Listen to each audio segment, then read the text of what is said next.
Are we live? We are live! Fantastic. Hi, everybody. My name is Dave Carson from Free the Mind UK. I do have Sarah Williams with me tonight. We have had a few technical issues, but I'm getting used to technical issues nowadays. But it's no stress, no problem. The show goes on. And Sarah's just waiting there to come on, which I'm going to bring her on in a second. Let's bring Sarah on. Sarah. Good evening. Hey, that's fantastic. Now, Sarah, I've got to do my intro. I can hear you perfectly. You will be back, all right? Okay, so like I said to everybody, my name is Dave Carson. I am your host this evening for Free the Mind UK, a chat with a therapist. Oh my God, my eyes look weird. Anyway, I've got a fantastic guest tonight in the way of Sarah Williams. She's an interdimensional teacher and a time light weaver. She studied shamanism and Christed intergalactical work. My goodness. And tonight she's going to be sharing her knowledge of outer and inner space portals and dimensions, including deja vu and the Mandella effect. Before I bring Sarah on, we're going to play the intro video. Not sure what therapy to choose? Free the Mind UK presents A Chat with a Therapist. Join us live for an up-close informal discussion of the various holistic therapies available, helping you make that important choice.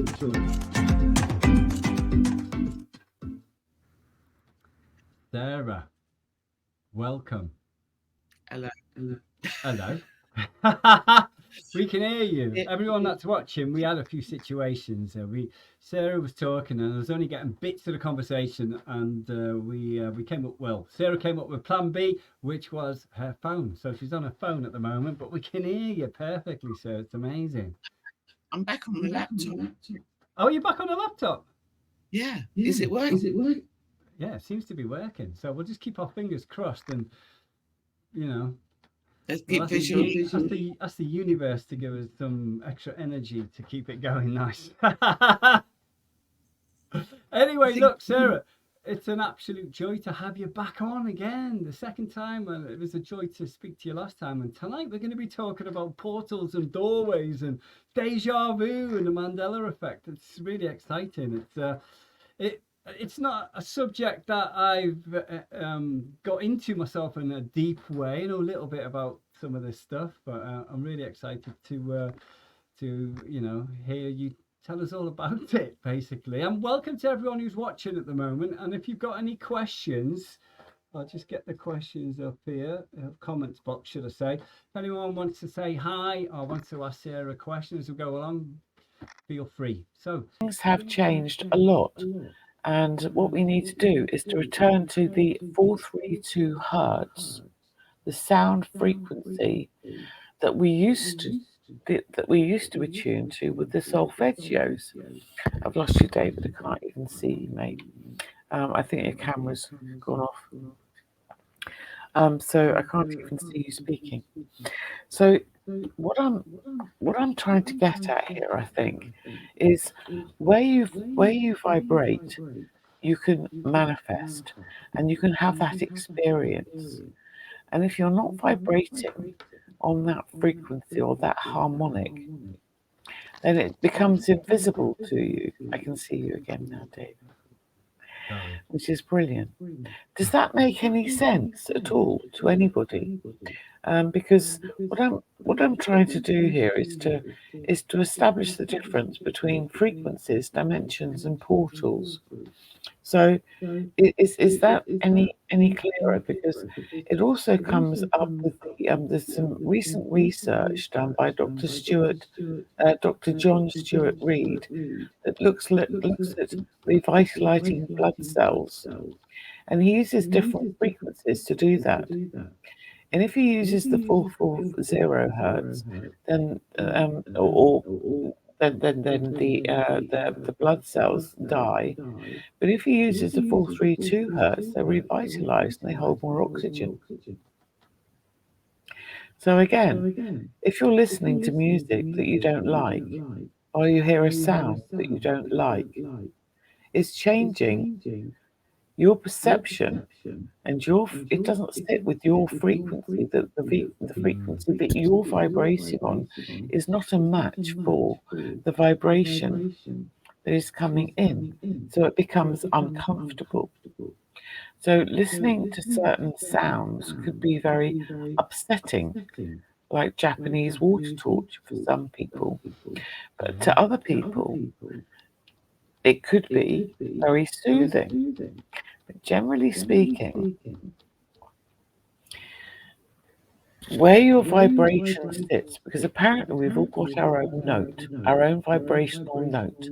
And for me, that comes about as we manifest into our physical vehicle, because we are not human, we are souls inhabiting meat suits, right? Bodies for a human experience. So as you come in with a certain cosmological, astrological concept, there are certain planets vibrating at certain frequencies, and they form a harmonic. So visualize each planet vibrating at a certain frequency, which maybe emits a chord or a sound. So as all of those sounds are attuned, maybe Venus has a certain resonance, maybe the Earth is the 432 hertz, maybe the Sun has a different frequency. But as you come in, and perhaps if you have, those of you that have maybe had your astrological star chart done, the astrologer, to find out what your star chart is, would need to know 2 or 3 different pieces of information: the time you were born, and the location that you were born, and the date that you were born. And when they have those 3, they can establish with the crossover, like a stargate, what frequencies where you are attuned to as a unique being, or an expression of energy in a physical body, which is again each organ is vibrating at a certain frequency. Each chakra vibrates at a different frequency. So we know that the 432 vibrates with the heart energy. If your signature, your soul signature, when you are born, vibrates at a similar frequency to another, a harmonious frequency, then you could be meeting up with your soul group, or part of your monad, or someone that someone that you really get on well with. That could be because you form a harmonic, a beauty together. Okay, you're saying that you're still here, David, but you said that there's an echo sometimes if you're there, so you've cut the camera. Okay, if the harmonic harmonizes with another, then that could mean that you get on very, very well with that person. But if your harmonic doesn't flow with somebody else's harmonic, you could irritate the living daylights out of each other, because you just wouldn't get on. So some people you get on with and some people you don't. Some situations or sounds you love, but they may be heavy for other people. So when I've trained shamanically, they don't talk about good and evil, they talk about dark and light, or light and heavy. So some things might be heavy for me, but they might not be heavy for you. Other things might be light for me, but not light for you. That's not a judgment on the thing. It's more of a frequency match, really, isn't it? More than anything else. So if your frequency aligns to another frequency, then you form a beautiful tone, a bit like you would form, as David was saying to me just before we came online. He was saying that he was playing the guitar. If you have a certain chord that it is strummed, it might go well with another chord and another instrument. and you can form an orchestra of harmonics, which can sound, if it's attuned, it sounds beautiful. But if all the harmonics are ringing out of key with one another, then you don't have a beautiful sound. You don't have a beautiful song. You have a flurry of instruments that are very disharmonious. So where you vibrate, you will get on with a certain other vibration.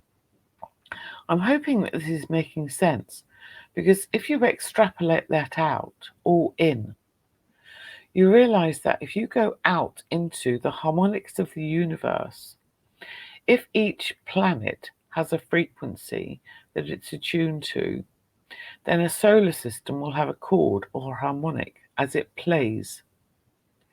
And if each solar system has a different harmonic, that could form an orchestra. And if each galaxy were the same, or each universe were the same, there would be a different, like the Om is the resonance for the universe. And so AUM or Om. David, you're back on screen. Yeah, I just, Sarah can't hear me, but I wanted to ask everyone, when I come back can't on, hear you, does mate. Sarah start echoing again? Can you let me know, Jules, if she's echoing when I come back on the stream? Because if she does, then it's a problem with me. Carry on.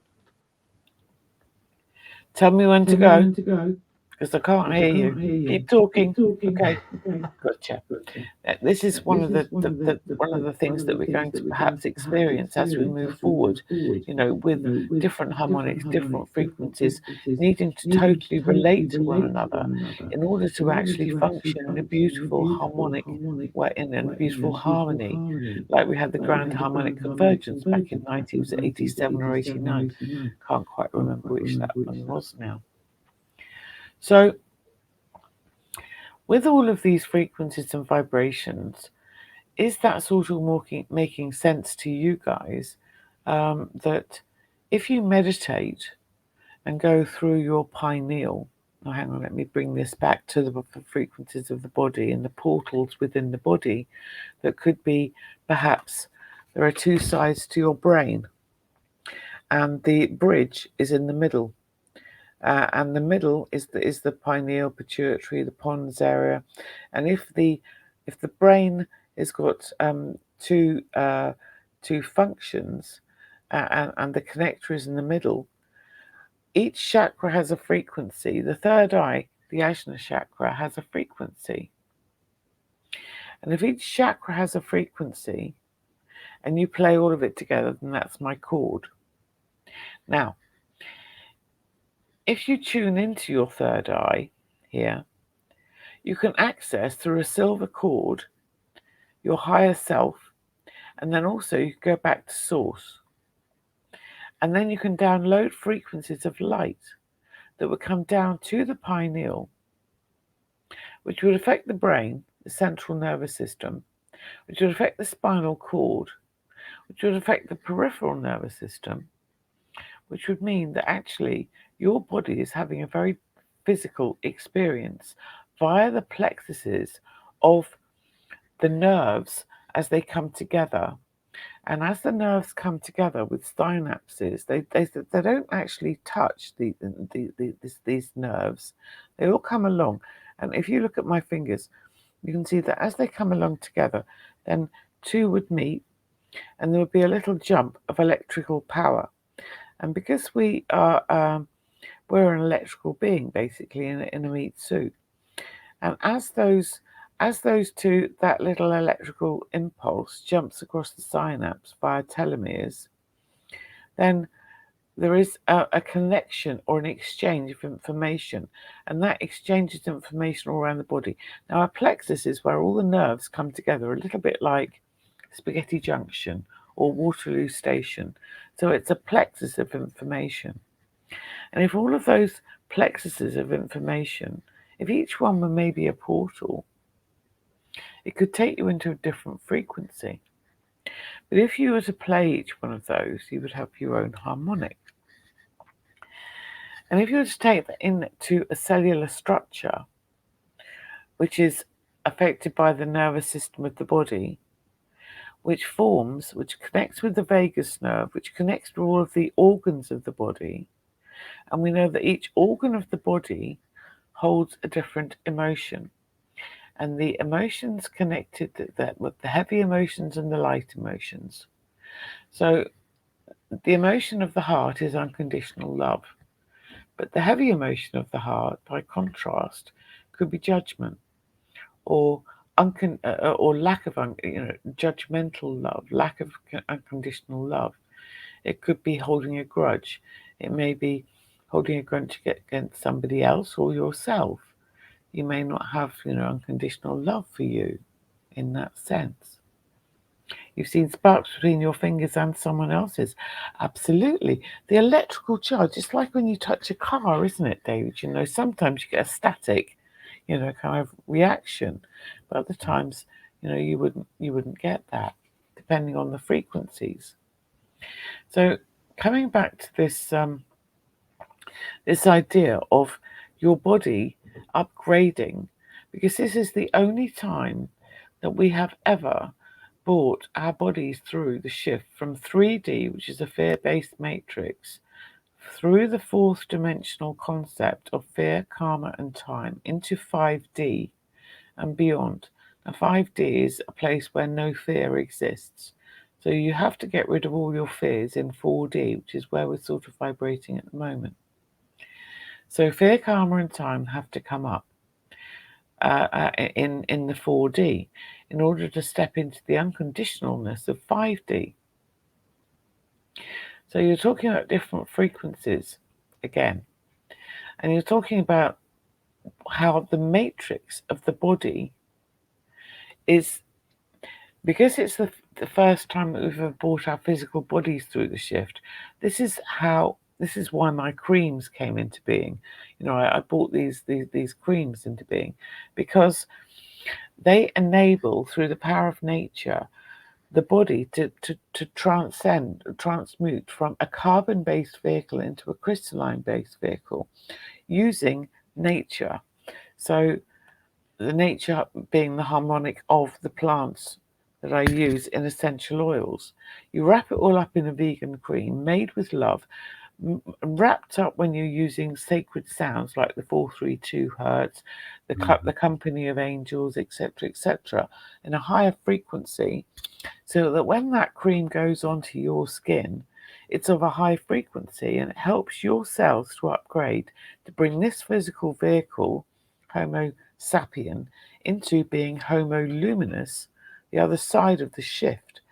But in order to do that, we have to release the density of the heaviness of anger in the liver, fear in the kidneys, holding grudges in the heart, grief in the lungs.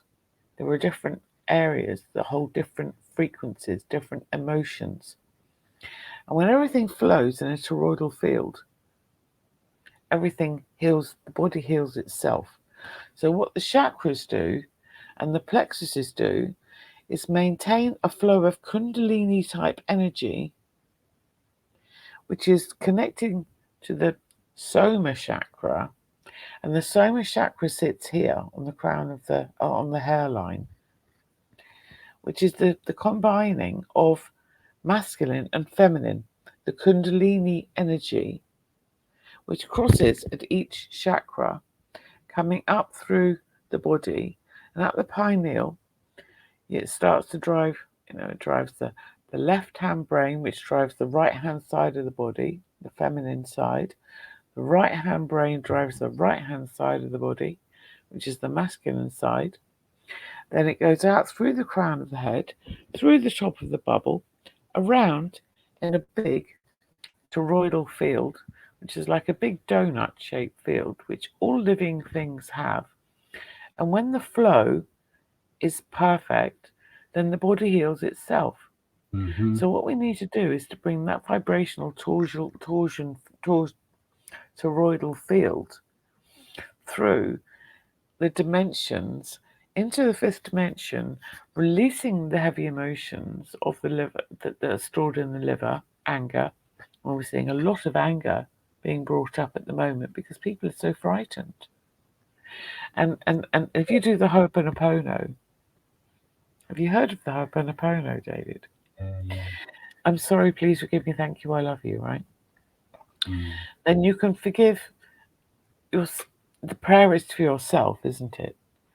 So you forgive yourself and love yourself. I'm sorry, please forgive me, thank you, I love you. And you can release everything back to releasing your fear in your kidneys. And by the way, yawning is also a great kidney balancer. So if you yawn, then it can help you to balance your kidney energy, which is release of fear. Quite interesting. Just a thought. Are there any questions? To me, this life is illusionary. Absolutely, yes, it is. And I completely resonate with you there on that one, David, because this is all total illusion. And it's where we focus our intention, isn't it, as to what our experience is. Hang on. And this one. You've experienced Kundalini. Well, I think so. It's with Absolutely. I experienced it with touch energy. You can't hear me, can you? Doesn't matter. Absolutely. I can't hear a word you're saying. But there's no echo anymore, which is brilliant. Thanks for letting us know, Piers. I've worked it out. But when now. you've had the Kundalini experience, I'm so sorry, David. Don't worry. Okay. When you had the Kundalini experience, it was like the best non-sexual orgasm you've ever had, right? Yeah. It was. It's just joy and bliss. And once you've had that, you've touched 5D. Created. You've been in 5D. It was. Hold on a minute. It was sexually created. The Tantra. Yeah. It was. And the seminal fluid. Yeah. And the creativity. And bringing forth life into other frequencies and dimensions. Yeah. Oh my goodness. This is the first interview. It's quite challenging because it's a bit like a monologue for me. And I was really hoping you'd be talking to me more. I love it. But are there any other things that Anyone got any questions that you may like me to touch upon before we really good. Anyone got any questions at all to ask 45 minutes in or doors or I'm going to ask her about deja vu. Tell me about deja vu.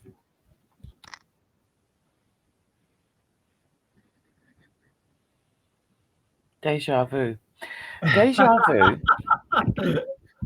I've been here before. I've seen this before. Basically, my perception of deja vu would be that there have been timelines that have been a bit like the Mandela effect, that have been overlaying. So it maybe you think, I've been here before, but actually you haven't. But you have, in a parallel universe, dimension, frequency. Does that make sense? So you have actually experienced something, but with slightly, a bit like me going to the cinema and the restaurant with my husband. Does that make sense? So in some frequencies, certain things will exist, and in other frequencies, they won't exist. It depends what your vibration is as to what your perception is of everything. So therefore, you can manifest anything that you want to just by choosing where you put your focus.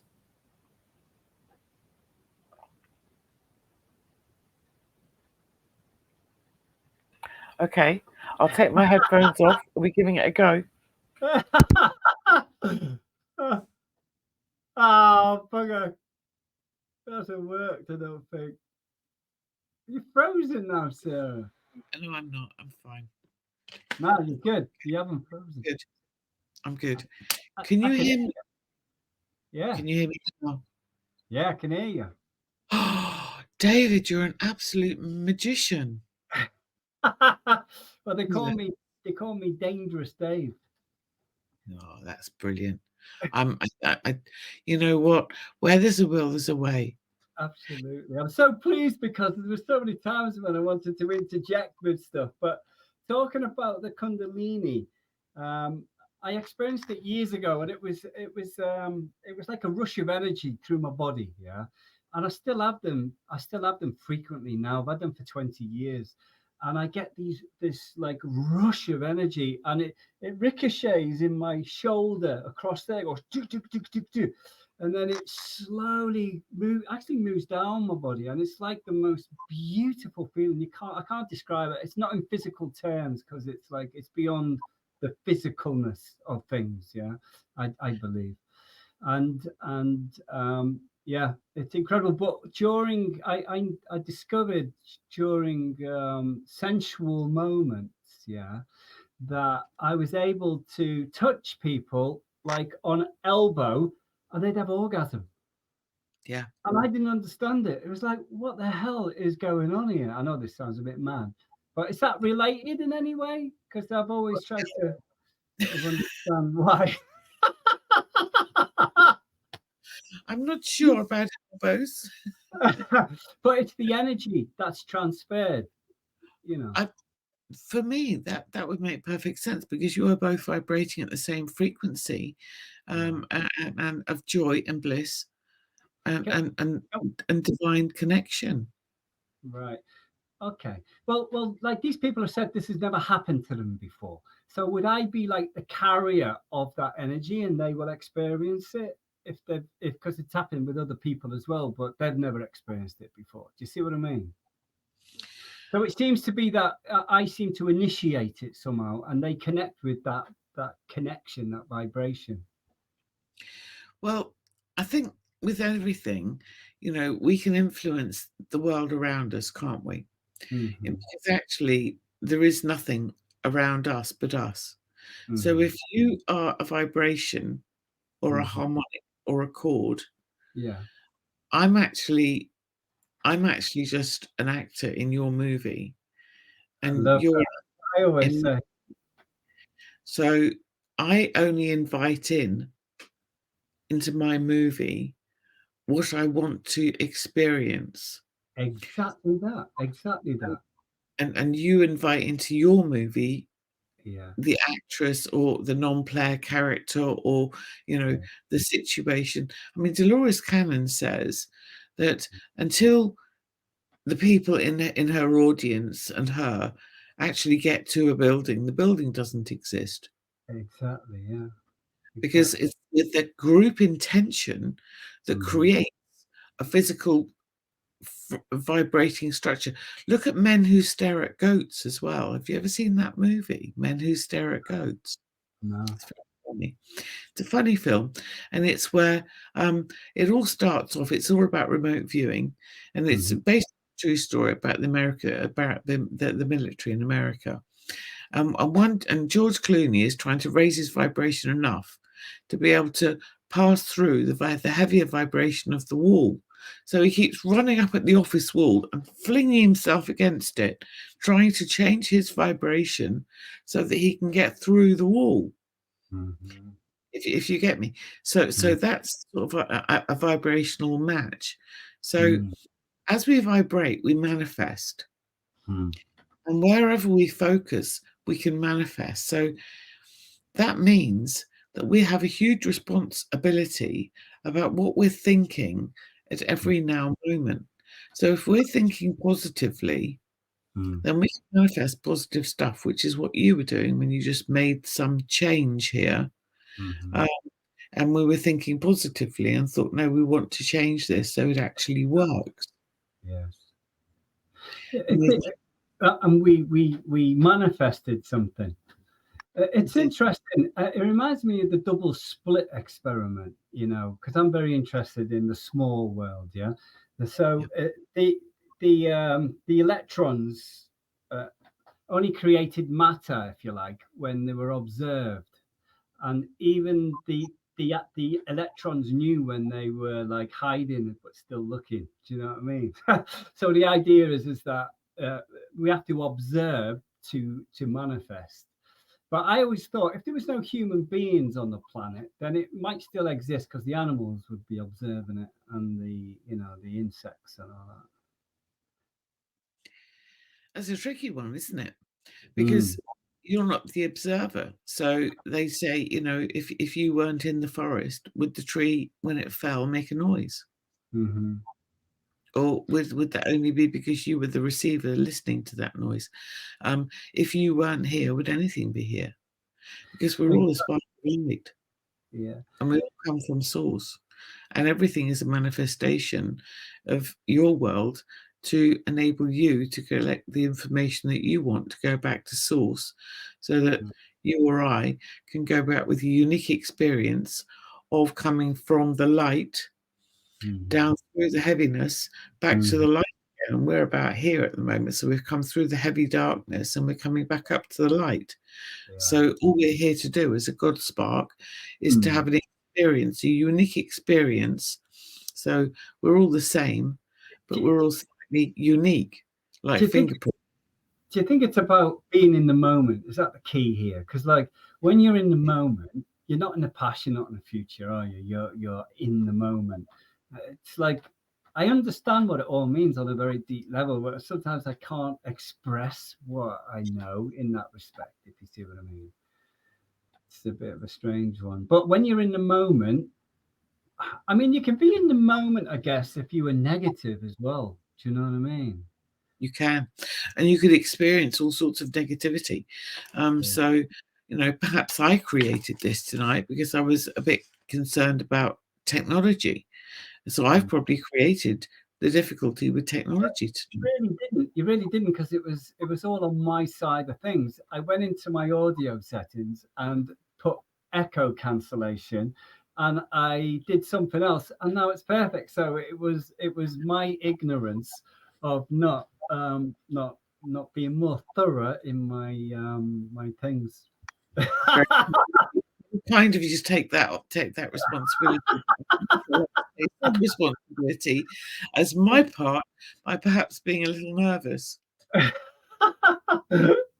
love it, Sarah. I love it. So it is a great joy, but does everyone get the idea? I mean, does that make sense to you with the difference between portals, dimensions, deja vu, frequencies, harmonics, and the fact that when we're all in a different frequency, we're all going to be experiencing just joy and bliss because we will have cleared out the density of fear within our bodies, and also anything that we fear. So anything which is not good that we don't want in our lives, like traffic or a full car park or nasty things happening to people, if we don't visualize it or have it as part of our timeline, then it isn't a part of our timeline. But if we have a sneaking fear, then we can manifest that sneaking fear. And if the globe, if with the monkey, the 100 monkey effect, if I'm vibrating at a certain frequency and I smile at someone, then that person will vibrate at a different frequency from if I frowned at them. And that brings joy. Yeah. So the 100 monkey effect, where one monkey was washing its fruit and then another one saw it on a tropical island somewhere, that old story, and then they weren't connected at all to other islands where other monkeys lived. But all the monkeys on one island were fruit, and then some other island miles and miles away without having any tools or something. They were using tools on one of them or something. The monkey started doing something, and they started doing it all over the world. It might not have been monkeys, I can't remember, but like that's the Mandela effect, yeah. That's like the 100th monkey syndrome, not the Mandela effect. So the Mandela's effect, where like when everyone thought Mandela died in prison and then he was released. Timelines. Yeah. Timelines are slightly different. Going back to that, because obviously I was like, it was a bit tricky for me to concentrate completely. Is that a shift in is someone shifting the timeline? So we've got glitches. So that actually did happen, but now it's changed. Ability? Well, timelines are shifting constantly, but again, because that's a lot. In my view, anyway, isn't that a lot to do with what you're creating? And where you're focusing your attention, because they're all running parallel. So if you hop from one timeline to another, like in one timeline I've got some oil in my fridge, and another timeline I haven't, and then I move into a different timeline, and then I've got 2 pots of oil in the fridge. You know, I mean, it's just like it was always there, now it's not, and then it was again. Yeah. So Okay, I I was thinking more that someone's messing about with time itself somewhere and creating little glitches, and we don't know anything about it. well, time is a force. I mean, you think about it, the all powerful, or they think they're all powerful, that are, you know, giving us large in their own little way. You know, if they had that ability, can you imagine it? Oh my God. Well, if they're not on my timeline, they don't affect me. Exactly what I was going to say, actually. And this is what Bashar was saying. This guy was going, oh, well, I'm this and I'm that, and woe is me. And he said, change your timeline, boy. You know, like all you've got to do is change the way you change your choices or whatever. I can't remember, but It's instant. It's instant. like that. You know, years gone by. So a few years ago, and this is quite a mind-blowing thing. If you can now hear me properly, it's much easier to talk like this. Thank you. I used to live up in Surrey near Windsor, and in a place called Egham.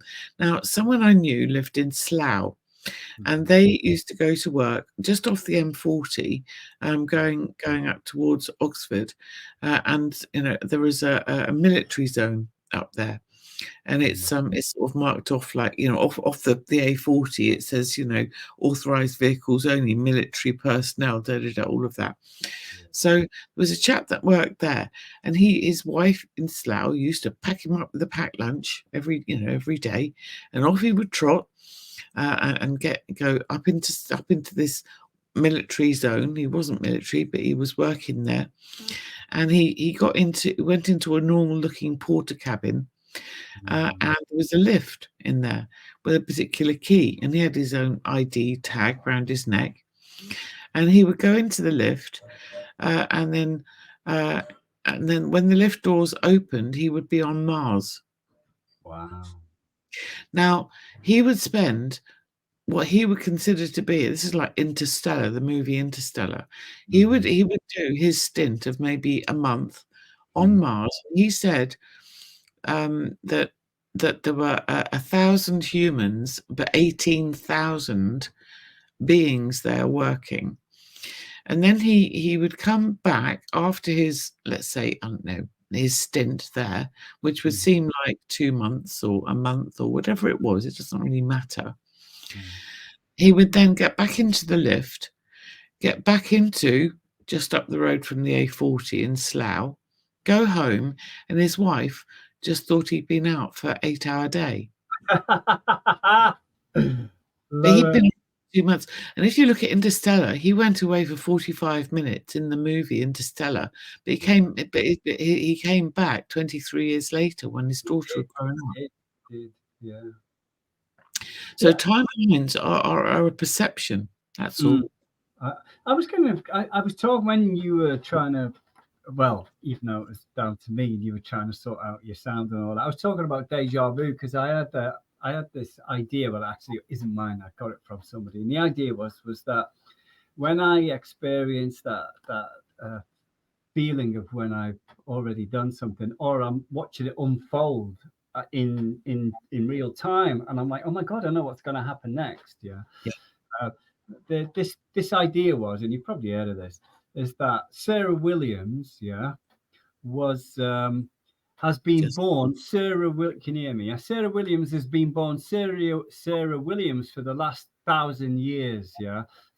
And there's no real history as we know it today. So you've been born into the same body each time, and because of that, when you experience the deja vu, you've already lived this life, the same life, several times, so you can get that experience. That's another sort of concept, that theory or whatever. But I quite liked it because it made quite a bit of sense. The fact that I've been born Dave, like countless times.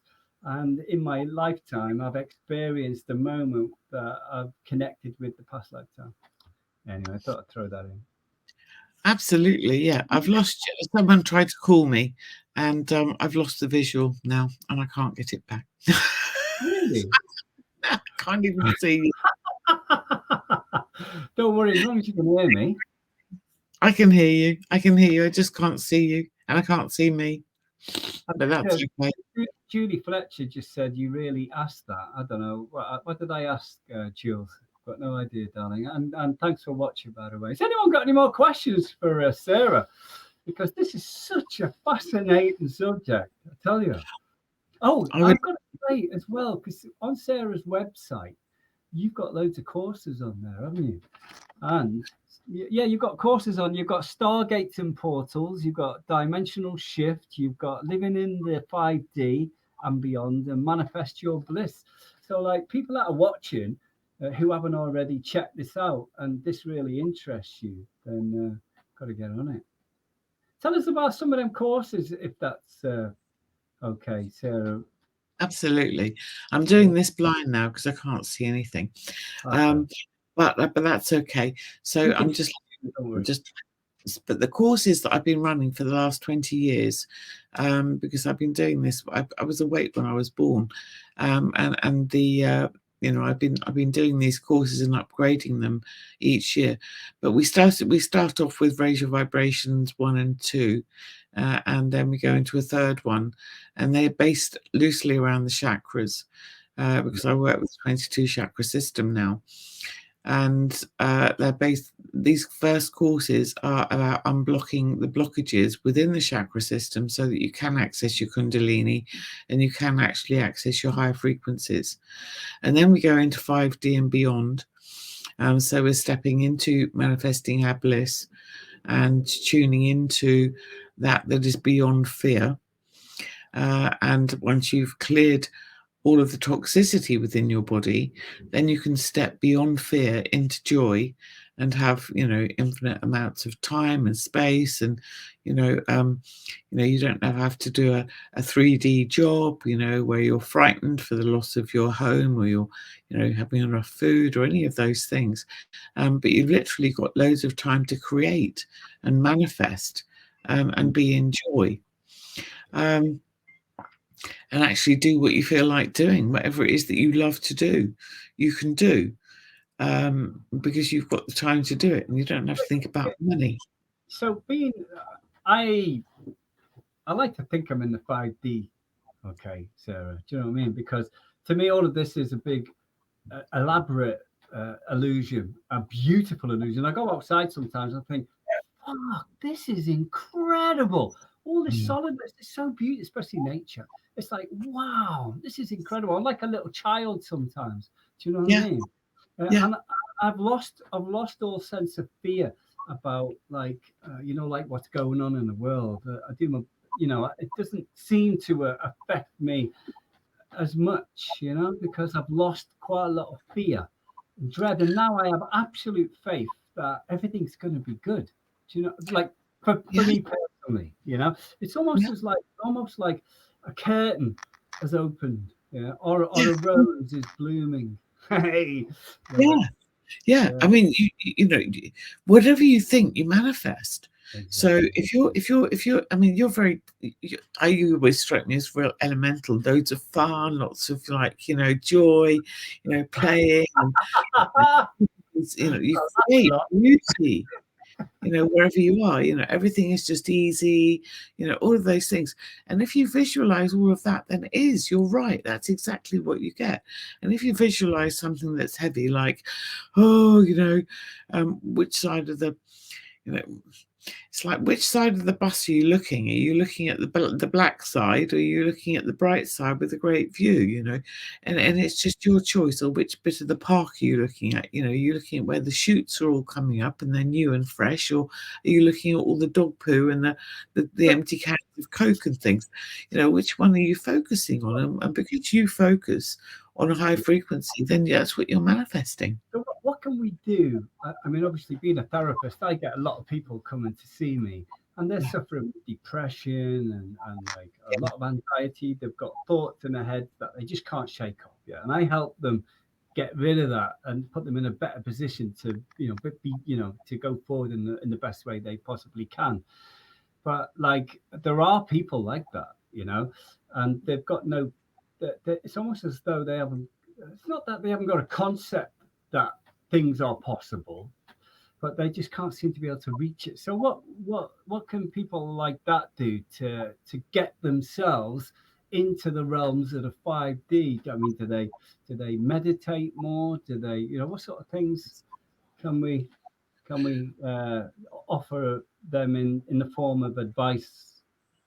As a therapist as well for the last 30 years, I, like you, I think each person is unique. So I don't think one size fits all.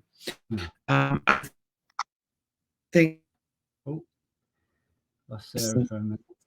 a different, it's got a different journey to walk. So just by, doing, I couldn't say that one thing is going to help everybody, but meditation is key. Getting into nature is a key. Having, good food, a good lifestyle, because we're so full of toxins at the moment that it's really dumbing us down and stopping us from accessing our fifth dimensional self.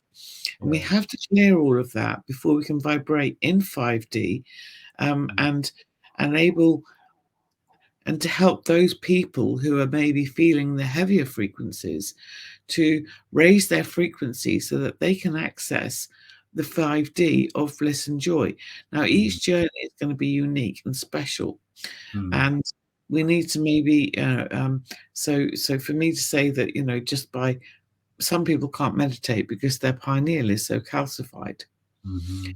So that we need to do some calcification, in my view at the moment, because of the toxicity which is around. Then we need to do some good cleanses, some good detoxification of the physical vehicle, so that we can get rid of the heavy denseness. And it could be that one being, one David, one Sarah, whatever, has decided to come in with a particular journey, which means that I've got challenges in certain areas of my physical experience here, in this journey that I'm going through, and you've got different physical experiences. It's going to take a different recipe for me to clear my physical stuff than it is for you to clear your physical stuff. But what we could do to help others is to help hold the light for them, and help them by giving suggestions to them that they may like, if they choose to pick up on and integrate into their experience, so that then they can shake off the heaviness of the heavy emotions like fear, grief. Sorry for interjecting again, sir. I'm Gemini, can't help it. It's great to hear you. What about what's your thoughts on soul contracts, right? So before we come here, some say, like Jeremy Clarkson, some say that that like some people maybe choose to be miserable sods and have like crappiest times you can ever imagine. And so in that respect, like how does that work with the going into the 5D? Because if they've chosen that experience, then are they not going to evolve into the 5D until a point in their timelines that they're able to? Is that, do you think, how it works? Or I would agree with that fully. I think we've all got a soul contract. We've all got a soul journey. It's a personal thing. We chose which mother we incarnate through. We have a soul contract with her to create the right DNA with the right father. And then we've got a contract about whether or not we get abandoned at birth, whether we have perfect, easy lifetime or not. But we get sort of, I don't know, maybe do we get brownie points for taking on a tough journey and learning lots of lessons at the same time? Do you get more badges on your arm? If you do a lot, does it mean you take a bigger step forward? I don't know. But I know that certain people are maybe predisposed because of heaviness within them, in their back, the way that they view things. I mean, you might look at something and see it as a challenge, and others may see it as being very easy. But others may see, have a totally different concept. So I think it's about not having any judgment around what that soul is choosing to experience, maybe. You see, like if say I had a soul contract to be a miserable git, yeah, and like to have a right shitty life. But I came across the concept of the illusion, and then all of a sudden I realized, well, actually, none of this is real as such. It's only one part of the truth, or several parts of the truth, or whatever. Yeah. I wonder if that would that change that contract that I initially made. I wonder if you can change your contract. Maybe you can. You must. You've got free will, haven't you? Apparently. Yeah, apparently so. And maybe it's part of the soul contract to be a miserable git for the first bit, and then your soul contract is, now I'm going to have this awful experience which I can now go into surrender, and the other thing is about surrendering and being grateful, isn't it? Those two. I love that actually, because the idea of the illusion for me, right? So like everyone's in, like you said before, everyone's in their little game of life. That's the way I see it, which is very similar to what you said. So when someone upsets me, I'm like, oh, it's okay. They're in their little game of life. And from that comes forgiveness, acceptance. It comes everything. Do you see what I mean? Does. Yeah. It does. But also being grateful for things that have been done to you. You think it's to you, but it's actually for you, because it's triggering the fact that you might have, yeah. I mean, it's like, if someone does something to you, and also it's a reflection. So if you feel that someone is judgmental, then maybe it's because there's an element of you that you need to look at that is perhaps that you're not happy about. Maybe, I can be judgmental if I'm noticing someone else being judgmental, and I'm irritated by that. That if it irritates me, then maybe it's a trigger to help me to evolve. Yeah. Well, that like in truth, there is no such thing as those things. Do you know what I mean? In truth, on the 5D, it doesn't exist, does it? I assume that's what I'm thinking. So it's like, yeah. I would agree with that. Yeah. Else as well. It gets very frustrating though when you know these things, right? And yet it seems that a part of you hasn't quite caught up with it. Yeah. So I remember I had an epiphany like 30 years ago, and I realized, oh my God, this is not what it seems. Yeah. But it took my body or my brain or my mind or Dave so many years to catch up with that. And it was so frustrating because I knew within myself that this was all, like, I don't want to say bullshit, but do you know what I mean? And it's not bullshit. And I'm a firm believer actually that I did San Pedro in Peru, the cactus with the shamans, and it told me, because I asked it, okay, am I on the right track here? And nature just spoke to me and it said, Dave, it's all a beautiful dance. And I was like, oh my God, that's what I've always believed. So that, although these awful things are going on, so many people have grown so much from these awful things. It's about seeing the opportunities and the light, isn't it? Like, I believe everything is beautiful, like this beautiful dance. It's just being able to be aware and notice. And I guess that depends on where you are in your evolutionary point in time, maybe. That makes any sense. Yeah, it makes sense, doesn't it? And about the soul's journey again, it comes back to your personal choice and free will. Whatever we've chosen to experience is what we experience, and also the 7-year cycles that we go through. Development of each chakra, each 7 years. We're the cycles that we go through develop a certain phase of our life, and then we have. The first 8 years of your life, you're working on your base chakra. So that's your root experience, your base experience of how you experience the world. And then everything else is based on that. And then we revisit that from 50 to 58, where we start to decide, but there is a 7-year cycle that we go through each, and then that goes. We change our whole body, don't we? I think I don't know how many years it is, but literally everything is completely new. Yeah, which is like amazing. I was going to ask you, Sarah, have you ever been like really frustrated with your Oh, inner yeah. knowledge, unlike Sarah, if you know what I mean? So much. Oh Oh my honestly, God, it's great that it's great because like all the time. I was frustrated with not being able to get online just now properly and have a chat. Now, isn't it? And then every second, um, so I'm always frustrated because I'm such a perfectionist and I just want it all to flow beautifully. And of course, that isn't reality sometimes because I'm creating things that are not perfect so what that do I you can be irritated. Go ahead. what do you think about, because like when I'm working with clients, I work with a thing called the Swan Protocol, right? It's where I get the unconscious mind to take full. Have you heard of this? Yeah, the Yeah, Swan yeah. Protocol. You glide along, looking all smooth and graceful, and your legs are going like this underneath. Oh well, no. This is a technique, Sarah. It's a technique. So I get the client and I get their unconscious mind and no hypnosis, just like me and you talking now. I could even work with you now if you want to try it. Okay. So Yeah, basically, I get your unconscious mind to take full control of your left or right arm, and you relax your hand like this. And I will say to your unconscious, okay, if you've now got full control of this, can you move like Sarah's hand, and it may do this without you doing it. Okay.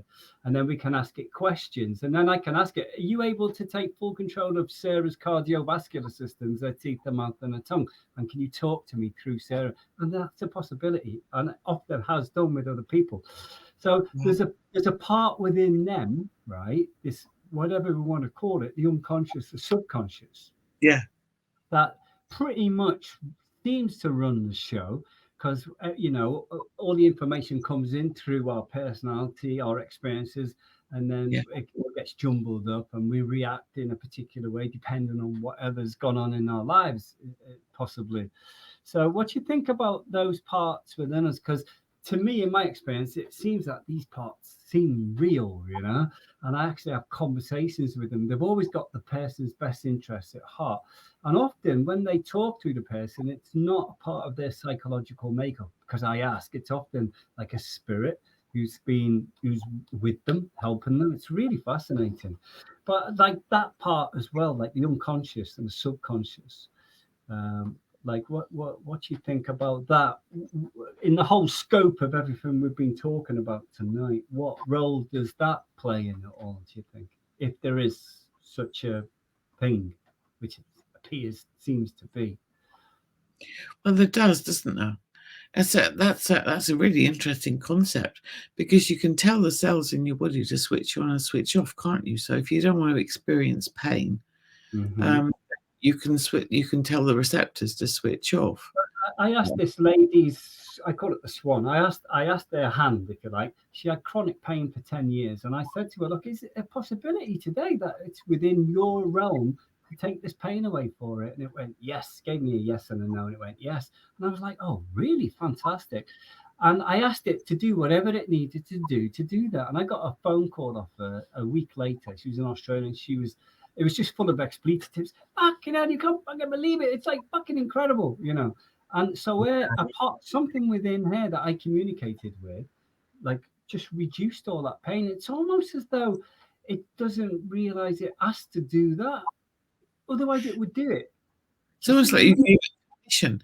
So by you working with her Mm, energy, um, mm, she gave, because of your suggestion, she gave herself, her subconscious gave herself permission to let go of the block that was holding on to that experience. mhm. And therefore she healed herself because of the suggestion that she had heard you say, because she may not have even, people have a choice about what they hear, don't they? They Yes. might not hear you say, selective hearing, they might not hear you say something, Mm, or they might hear you say something, they might take it in a different context. But obviously at that then moment, she was ready to have the trigger, yeah. invited you into her awareness, and you triggered her into the release of a blockage that she'd had, therefore enabling her to make the free will choice to heal, because the body heals the body. It is an interesting one for you, Sarah. I had another client who was a psychic, yeah, and Yeah. her spirit was called Klaus. right? And he Right. was a lead singer in a German band in the 80s who died, and she knew him then. And this Klaus became connected with her and would talk to her. Yeah. So it was really Yeah. weird. So I would put her into a state of hypnosis, classical hypnosis, eyes fluttering, eyeballs up, and she was proper under. And I brought Klaus out, right? And Klaus is talking to me, the spirit, and he's going, I've had a really bad life and I need you to do therapy on me. So I was doing therapy, real or imagined, on a spirit. It was really mad. Oh, It was crazy. And afterwards, she said, like, after I'd done everything I'd done with her spirit, that he was good. And she said to me, Dave, this is the thing. There's lots of spirits that help psychics that are messed up and need help, like psychologically, because they take over into the other realms, their personalities and everything. that's really interesting, David. Really good. Really interesting. Because you get sort of souls that are not prepared quite to leave. I mean, we do some work down at Kingly Vale sometimes, and there's a big story about there was a big battle at Kingly Vale with all these ancient yew trees. The ancient yew trees were the warriors apparently in a big battle going back years on, and they all and they were turned by some sorceress into yew trees, and then some friends of mine and I were about 8 of us, and we went down to Kingly Vale, and we felt there was a lot of sadness around one tree. So we all stood around it and held hands, and it was so big and so old, 2,000 years old, that it took 7 of us holding hands outstretched to stand around the actual trunk of the tree. But as we did a little sort of, ceremony or whatever it was we did, prayer, several of us saw the spirit of a chap wearing a kilt and looking pretty rough and ready leave happy from the tree because he'd been trapped there, and the reason he'd been trapped in the tree was a spell that had been placed on him at that point. And as we released the spell, then he was released, and he had been stuck there because of the spell, but also because he wasn't ready to go, because he had a fiance who was pregnant in that lifetime, and he wanted to see the son or the child or something along those lines. So there are all sorts of different things, and I think as therapists, do we not just act as facilitators to enable people to access whatever it is that they need, because we use our intuition and the toolkits that we brought together, and they're guided to us individuals. Doesn't matter whether no judgment about the individual, but they're guided to the right person for them that vibrates in the same harmonic that is going to help them to shift the block that's stopping them from moving forward into back to the light, perhaps. How does that? I wonder why it takes the next step. Like that, like I believe, I like the saying, you'll never find something outside of yourself. You'll always find it within yourself, if you know what I mean. You know that saying. If you want to, all the answers are within. Yeah. Sometimes we need outside influences, like people like us and other therapists or whatever, healers, and it's that external influence that can make a difference. Is that your dog, by the way? That is my dog barking. Yeah. I thought it was Jack Russell downstairs. No, not make this stuff up everywhere, every bit. Yeah, Sarah's used to that with me interjecting. Dee says, Dee, bless you. I tell you what, we've been going on for ages here. We're on 9:30, Sarah. What? I can't believe people still listening to us. It's like full on. I love it though. I could talk to you all bloody. I could sit and listen to your stories all night too, because we've both been doing this, haven't we? For We're a gonna have to have a trilogy, where we start like great. Do you know what I mean? And yeah, just talk about it. Well, I'm going to tell you a story before we go, right? I knew this lady, if you don't mind. I knew this lady called Sally Morningstar. She isn't watching, but she used to be a partner of mine, right? She's a white witch. And I always realized she was quite a powerful woman, yeah. And at that time, my self-confidence wasn't fantastic. And I always used to think, why does she like me? Do you know what I mean? And obviously she saw something in my energy. But anyway, when I first met her, she was very woo, yeah, and I was new to this, Even the music she listened to was like proper weird, and I listened to that music now. And she introduced, she was like a little teacher for me. She was like holding my hand in this whole thing we're talking about, yeah. And one of the interesting things about her was when we first met, she would go, "Oh, look, Dave," very dramatic, yeah, a Scorpio, very anyway, like a witch maybe. But she'd go, "Look, Dave, this shooting star, that's for us," and I'd be like, "Fuck, I've never seen a shooting star before at that time." And everywhere we went, a lot of times we would see these shooting stars. And then somehow, because like our focus was off, we didn't see any. We spent 4 years together, yeah, and it was great. But then we organically, naturally went apart, yeah. And it was towards the end of the relationship. We were outside in the conservatory, but outside it was a summer's night. It was dark. All the stars were out. It was amazing. And she looked at me as we were going to part like within a few days. She reminisced and she said, "Dave, shall I ask for a shooting star?"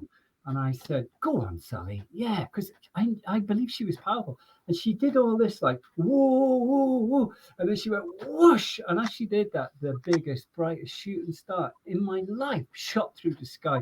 And that is like one in a lifetime, Sarah, like you in the restaurant. These things don't appear to come along very often. But just the timing was just incredible. I haven't seen a shooting star since that day. And I've got a window in my bedroom. I can see up into the sky, and I'm always looking up there. Like, come on, then. I You, haven't seen one, you, but you, you it's just incredible. It was just incredible. Well, I've got a friend who, Jane, and she invites in the star beings the whole time, and she's always videoing. She sent another video today of all the galactics moving around in the sky, and Wow. they're all just moving around. And then she says, "Okay, well, do something then if you really are a galactic and you're not an aeroplane or something Yeah. else." And then they do a little loop to loop, and then they carry on. And she videos it, and it's just like wherever you, I don't know, isn't it great that we're such manifestors? I find it so exciting. I, I, That we, that gratitude thing you talk about. Do you know what? I remember like 5 years ago, I said, if I was to die tomorrow, I'd die with a smile on my face because some of the things I've experienced in life have just been, and I have to say it, fucking incredible. That a lot yeah, of people never will experience in their lives. Do you know what I mean? And yeah, like just fills you with that gratitude. oh, Uh, it does. it's like Isn't great, it? like Isn't you in it? the restaurant. I mean, my God, do you know what I mean? Like fizzling Yeah, out, like that is just crazy. That's just yeah. madness. And the fact that you've experienced that, it's incredible. I know, I know. And then another time, so my husband put something on the kitchen table, and said, and they came back and he said he couldn't find it, and had I moved it, it wasn't there. We we looked everywhere, all around the floor, everywhere, backtracked, looked in the fridge, looked in stupid places that it wouldn't ever be, couldn't find it. Next day, when I'd raise a vibration of the house again, went there and it was in exactly the same place on the kitchen table that he said he put it. I said, "Are you winding me up?" And he said, "No, are you winding me up?" The thing is, when you're by yourself, you think you're going nuts. Going And mad. many When people will people, be thinking that. But when you're with someone else or a group like you were with Sally, looking at mm, the shooting star, you both share the same experience. And then you're not going nuts. absolute crazy. And you know, it's interesting actually, Sarah, because personally, my own personal journey is getting quite exciting. I'm like so excited about my journey. I don't feel old in any way. I feel like young as you like. Do you know what I mean? In my soul, if you like, and like so much is yet to be to done, whatever it is. And um, lost my train of thought. But like, oh, that was it. I'm aware of manifesting. Yeah, I really am aware of it, and I'm a great believer in it. But I haven't done enough of it, and there's a reason for that. Cool. Okay. Yeah. So I'm getting through that now. Whatever it is, I can feel it. Yeah. So I'm going to start this now. I'm going to like sometimes I lie in my bed and I feel. I know this sounds crazy.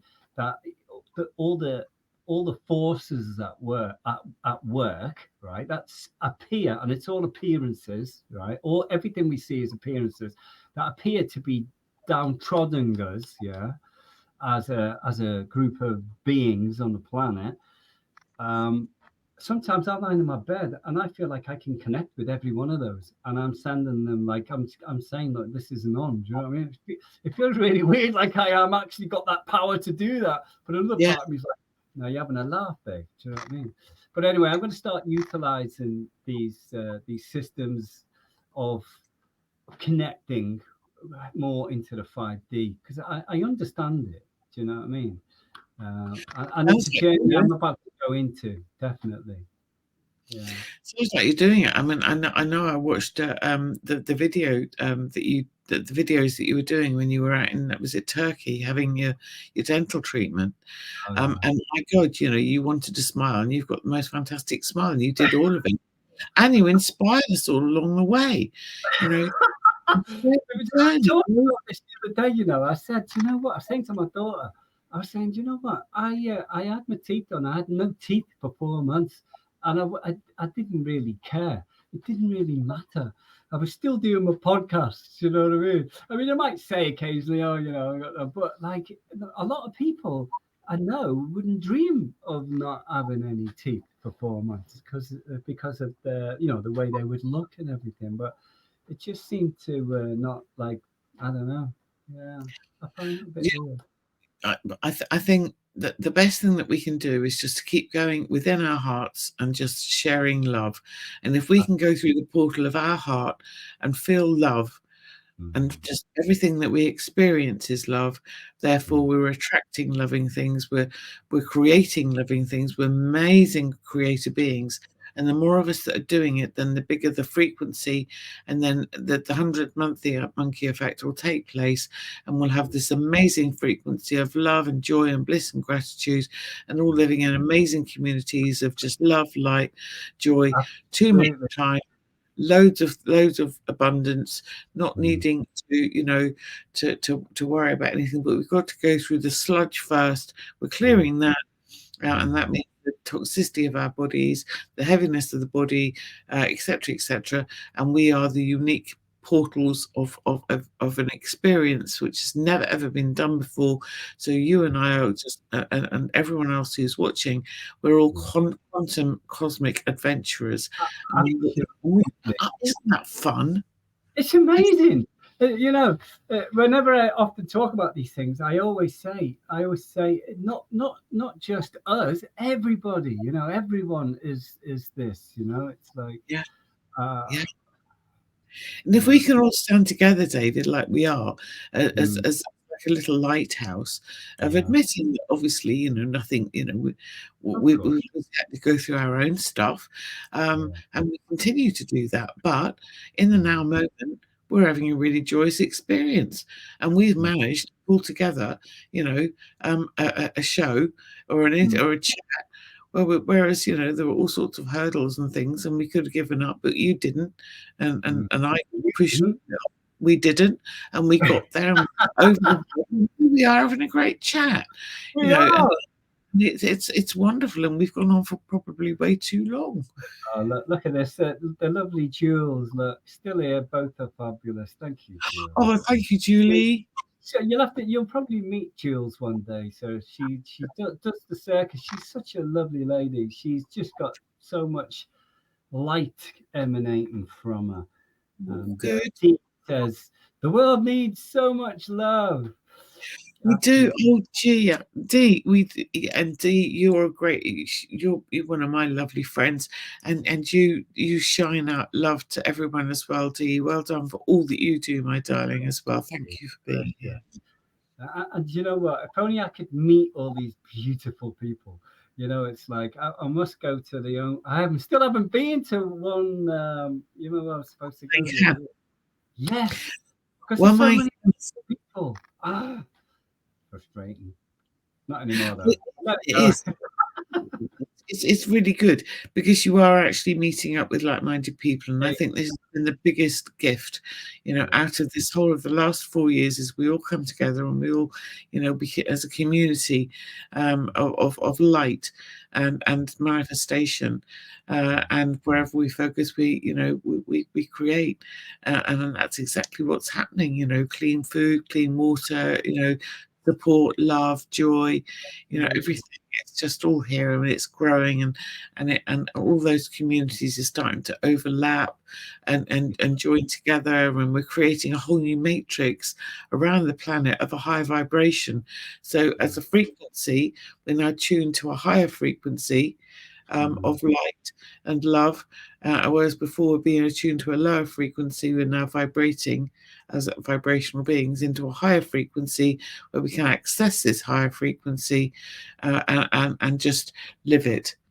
And therefore the lower frequencies won't exist anymore unless we choose to dive into it and then step back out and go back into joy again. I know we've got to wrap up soon, but I've enjoyed this so much. Quickly talking about belief systems again, yeah. Now I've got a microwave, Sarah, and I love my microwave, right? Because I truly believe it doesn't affect me. I can put anything in that microwave and it'll have no effect upon any of my systems in my body. I truly believe that. So that's why I use it. But I don't drink tap water because my belief is that it's really shitty and it's no good. So I've got my BioSera filter jug that does alkaline water, yeah. And again, if I was to drink the tap water, it will probably affect me because that's my belief system. But the microwave can't touch me. That's so good, isn't it? Again, it's your belief system. I pray over my food and I pray over my water, and that changes them. And when you look at Masura Emoto and Vida Austin, you must check Vida Austin out. She's amazing. I love that with the whole broken fingernail thing, and the way that it reflects, and it's a consciousness, and it's a living one with a sense of humor. All of it. We're all one. We're just different different vibrations, and of course, as you so rightly say, we're mainly water, and we've got the 4 states of water of steam and liquid. We're all in this beautiful dance, but we're all dancing slightly differently. Yeah. Right to the case, we're all walking each other home, aren't we? Oh, sir, we better get going. Because I'm not sure if people watch the recording, they see it's like 2 hours long, and I put them off. Anyone's still here. I just think you're just amazing, all of you. Thank you so much for pursuing, for persevering with the ridiculousness at the beginning there that we, but I'm so grateful, David, for you to provide this for us today.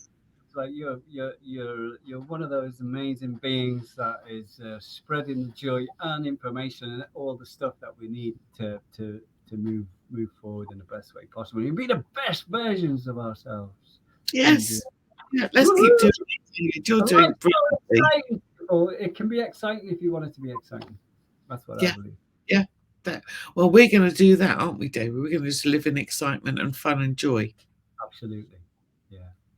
And if any shit comes, well, it's only perceived, we'll just bat it off. And I noticed when you get onto these sort of vibrations, stuff that used to hang around for a while now just goes very quickly, and it's so much easier. Well, some people don't even hear it. I mean, it's like that whole concept, isn't it? And I'll just finish with this if you like. But like a toilet roll tube, those tubes. So the tube would be, so if you think of a cylinder, a round cylinder, if you were to look at that from one viewpoint, it looks like it's a circle. But then if you look at it from a different viewpoint, it's so if there was a light shining there onto a screen here, then that would be shining more of an oblong light. Let's say it's a bit, but actually it's a circle and an oblong, but you can see a circle and an oblong depending on which viewpoint. So wherever you're viewing an object from, it's going to change depending on which angle you're looking at it from. So it's the same thing, but it's different angle. And so if we're looking from a different angle of joy and bliss and love and gratitude, and gratitude being the most important thing, then everything is going to be just amazing, like the celestial. What woke you up, David? What woke me up? Yeah, when did you wake up? Oh, I've always been very deep from very young age. I always realized there was something. I was always different to most. Felt different to others from a young age, really. But I was seriously lacking confidence. I actually didn't go to school for 4 years. I just used to bunk off school and go into the fields and play with my mates. I wasn't interested in school or learning or anything like that. I basically educated myself at the right time for me. And I was a bit of a nightmare as well. I was in a lot of darkness. Used to like go on robberies, no police watching. I used to be involved in drugs. Yeah, I still am to some extent. But it's purely experimental, people. And I was a bit of a nightmare. But like it's brought me to this point now, and I wouldn't change anything for anything. Do you know what I mean? Well, we can't all fit into most of us that are on this sort of journey that you and I have been talking about have always been a little bit being a bit outside the box and not fitting into their old boxes. So going along with the old stupid educational system didn't fit well for us. So we would step away and go back. Did you find yourself out in nature playing more?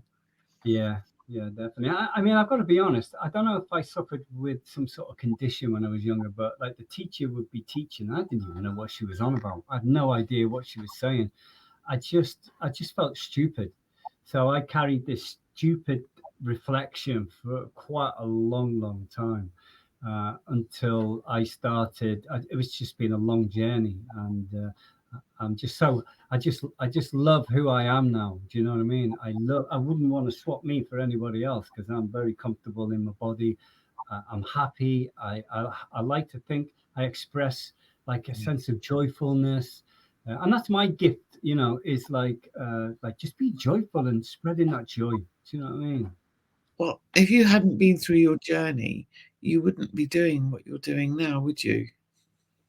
One doesn't know, but probably not. Yeah. But this is it. It wasn't particularly bad. I don't even view it as bad. I can't even remember it. It doesn't exist anymore because it's in the past and there's only the now. So it doesn't really matter. Do you know what I mean? So It's just I wonder what it was, what the trigger was, because I think that can be helpful for some people to realise that there are certain triggers in the lifespan that can help.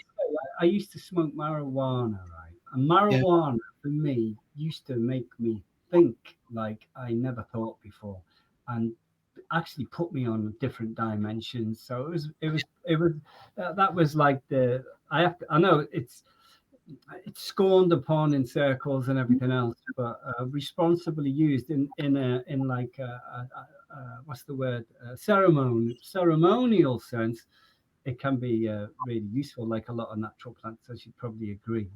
I do. I fully agree. Yeah, I've also participated in that, and also in the journey with medicines that can bring that psycho that's that. I've got one of these. Look, see that? That's the mushroom chocolate treat. Yes. Yeah. Someone gave me some the other day, actually. Yeah. I've had this for 6 months, so I haven't had it yet. So it's like I'm saving it for a special occasion. Yeah, someone gave me a couple of little bits of chocolate as well the other day, and just said, oh, this is that. But then, some of us have done, like you and I have also participated, and I did the Cambo, the frog thing. Few times, and that enabled me to do some purging. I wouldn't do it again, but only because I feel sorry for the frogs. But they don't get hurt, they get irritated, and I don't want to irritate anything because otherwise back on me, right? But but even the cactus would have needed, for you with your journey, it stimulates the drug within the brain, and we've got a bigger pharmacy in our brains, haven't we, than anything that's external. So all it does is stimulate the body to create whatever it is we need to create the experience that we need to bring about the experience that our soul has chosen. I So had a weird experience on ayahuasca, because ayahuasca is supposed to present all your shit to you, so that you can, when I had it, right, there was a bit of a thing going on, because I've had this epiphany about the illusion. So like my deepest concept is that none of this exists really, it's a complete illusion, and because of that, all of my past and all my bullshit doesn't exist anymore. So when I was on ayahuasca, there was like this weird sort of I don't know what the word is, but it was really weird because it was presenting things to me, but it was like it didn't matter because it didn't exist anymore because it was illusionary. Do you see what I mean? It was a bit weird. So did anyway. you have a big purging? Did it have a big purging effect on you? No. It was like, because everything that's happening into my life is being the beautiful dance. There is no darkness; it doesn't exist. So, so although like it appeared, it wasn't, and I knew on the deepest of levels that it didn't exist. So there was nothing to purge, if you see what I mean. Wow, Weird. what an evolved soul you are. Oh, no, I don't think. Well, maybe not Dave, but there's something within us all. We're all evolved. Come on, Sarah, don't make me blush. We are. We are, aren't we? Because we're revisiting this because we are all ascended already, and we've come back here. That could have been my belief that created that, because don't forget, the ayahuasca's affecting different connections in our brain or whatever, it's like me believing the microwave doesn't affect me. And I think if they connected me up to some machines, it would show that it doesn't connect me because I truly believe it. Do you see what I mean?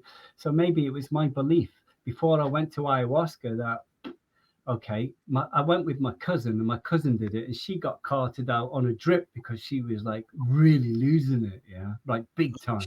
She was really struggling. And some people, when I told them this, they said, well, you fought it and you were in denial and all this. But it's like, okay, whatever. I don't mind. Well, that might be their concept, but I mean, if you had a blissful state, then that surely is, that's your experience, and also, you didn't have that much crap to clear, so therefore you didn't have to. I did have loads of shit, Sarah. I had loads of shit, but I turned my shit into illusion, into the illusion. Wow. If you see what I mean. So incredible. And again, I suppose it's, mind over matter, isn't it? I mean, that whatever you think you create. So you were just it's just like, again, which side of the, which wolf are you feeding? Are you feeding the light wolf or the dark wolf? Are you seeing all the crap or are you seeing all the light? There is always going to be shadow around, but to accept it and not to be frightened of it. And to, sort of to love it, because, I mean, I always say to people, in a bottle or a cup, then, I mean, there are two sides to a cup, there's the front bit with light on it and there's a shadow bit at the back here, but without both sides, you can't contain the liquid, and we have to experience the entirety of everything, love the whole thing, and then it'll act in the way that we want it to. And shamanically, when we pick a plant or choose a plant, like, the ayahuasca plant or whatever, they say that, the right way to do it, I don't know if this is true because I haven't actually done ayahuasca yet, but they say that you're supposed to dream with the plant. You're supposed to sleep with the plant and understand what it's going to teach you. And I know that if I'm picking rosemary in the garden, I thank it for the qualities that it's going to give me as I pick it, and then I exchange DNA with Mother Earth. So either a hair or a fingernail or something. then with that, it gives me the quality, so it doesn't have to raise my blood pressure. It can just make me more alert, you know. But it could do either. Or marjoram could lower my blood, you know. So you thank it for the quality, and then it gives you that vibration. Then you ingest it into the physical vehicle on the cellular level. It'll upgrade the vehicle depending on what you've intended and been grateful for, and what, you know, and what exchange you've made.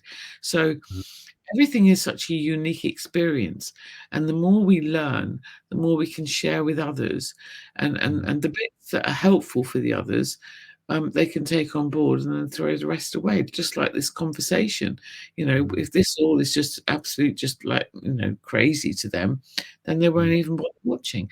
But if they're, I mean, no one would have stayed this long. If they People watching, it's like incredible. You're watching us, I can't believe anyone would, you know, apart from the fact that you're so interesting. No, you are.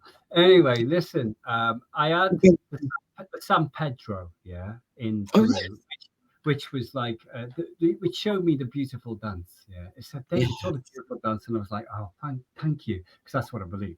So it confirmed it for me. And then I remember in that moment being with the shaman and saying to the shaman, I never have to have this again. I never have to have anything else again, because now I know. And I had San Pedro again, right, with a friend, and we both had the same amount, and it hardly affected me at all. I didn't get anything like what I got before, and she got loads from it, and I was like, oh my god, I wonder if it was because, like, I remember saying I didn't have to have it again, and when I had it again, I didn't have anywhere near the same thing. It could have been that it was still in my system, so it was weaker. I don't know, but it just seemed a bit strange. Anyway, Sarah, we have to go, darling. All you lovely people that have been watching, look, thank you so much. Sarah's an amazing woman, very interesting. Check her website out, and some of her courses. Get into the 5D. It's amazing. Well, I assume it is. I feel like I'm in it anyway. And for those that are watching, if you get a chance and you haven't already, maybe if you can find me on the YouTube channel, Freedom Mind UK, Chat with a Therapist, maybe you can give us a like and subscribe or wherever. But besides that, wow, what a great talk, Sarah. Really enjoyed it. I'd love to have you back on again. In fact, I'm going to have to connect with you and meet up with you physically. Yes, we're local, aren't we? We are, yeah. Maybe if you're doing something, and I'll come along. I know you've. I am aware that I'm a bit of a bugger for that. So trying to get to things, something seems to come up or something happens, but I'm guessing if I have the right intention, then I'll be there. Yeah. So, but I'd love it. It'd be lovely to do like a little ceremony with you or something. And like, yes. You know. Well, it's a Moon Key. I share the Moon Key rights, which I don't know if anybody else knows about. You know, I'm sure a lot of people will. Dee, who's watching, she's shared her had her Moon Key rights with me, but so some ceremonial stuff would be lovely. I'd be honoured, you know, if we just go and sort of. To be able to do this sort of work together, because I've worked also with many shaman, and I'm sure you and I could talk the hind leg off donkeys, you know. It's been really interesting. I get excited, see. Honestly, I get excited, and that's the thing. Yeah. So we must get together and to do something. So I'm near Hedge End. I'm also transmitting quantum energies out now through the V4 version 4 quantum wellness unit, and that's able to be, we can do that remotely, and we've had magnificent results with animals and things. So if you'd like, I'd love it if you would come along and try it, David, for free. Just have a go. I'd love to try it. I really would.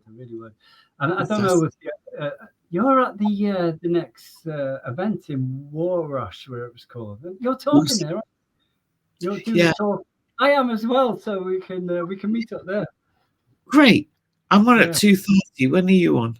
10:30. Oh, you've got a good one. Can we swap? I've got a stall there anyway, so. Me too. Oh well, we'll see each other in War Slash. Oh, there you go. That's when we're going to see each other on the 2nd of March. But I'd love to try the V4 thing you were talking about. We won't get any work done. We'll just be chatting. I love it. What's this? Someone said we've got to go though. Love Munikai. I can't even say it. Munikai. You may need to get the talking stick though. Yeah. That'd be my D, my lovely friend D. Yeah, she can. I need to stick out every time we talk, every time we have a group.